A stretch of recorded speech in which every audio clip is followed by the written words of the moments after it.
నమస్తే అండి అందరికీ. ఈ వీడియోలో దొండకాయ కర్రీ నేను ఎలా చేశానో షేర్ చేస్తున్నాను.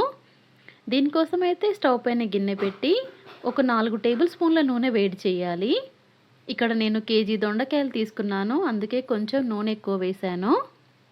ఇప్పుడు దాంట్లో పోపు గింజలు వేయాలి, ఆవాలు, జీలకర్ర. అవి చిటపటమన్నాక ఉల్లిపాయ ముక్కలు, పచ్చిమిర్చి ముక్కలు వేయాలి. ఇవి కొంచెం వేగిన తర్వాత కరివేపాకు, చిన్నుల్లిపాయలు వేయాలి కచ్చాపచ్చాగా దంచుకొని. ఉల్లిపాయలు, చిన్నుల్లిపాయలు అన్నీ బాగా వేగిన తర్వాత కొంచెం పసుపు వేయాలి, ఒక అర టీ స్పూన్ అంతా. ఒకసారి బాగా కలిపి దొండకాయ ముక్కలు వేయాలి. నేనైతే అలా కట్ చేశానండి, చక్రాల్లా కాకుండా అలా కట్ చేశాను. ఇంకా బాగా కలిపేసి మూత పెట్టాలి. అవి కొంచెం ఉడుకు పట్టిన తర్వాత ఉప్పు వేయాలి.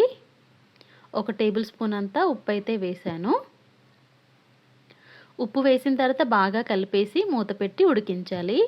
ఒక 10 నుండి 15 నిమిషాలు టైం అయితే పడుతుంది దొండకాయ ఉడకడానికి. కొంచెం సిమ్లో, మీడియం ఫ్లేమ్లో అలా పెట్టుకుంటూ ఉడికించుకోవాలి.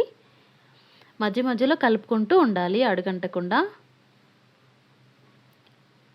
ఇంకొక 70 to 80% ఉడికిన తర్వాత కారం వేయాలి, రుచికి సరిపోను.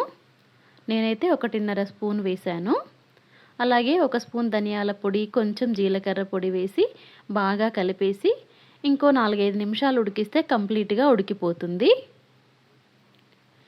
చివర్లో కొత్తిమీర ఆకుంటే వేసేసి బాగా కలిపేసి స్టవ్ ఆఫ్ చేస్తే అంతే అండి. చాలా ఈజీగా చేసుకునే దొండకాయ కర్రీ అయితే రెడీ. ఈ వీడియో నచ్చితే ప్లీజ్ లైక్ చేయండి అండ్ ప్లీజ్ సబ్స్క్రైబ్ చేసుకోండి నా ఛానల్ని. Thank you.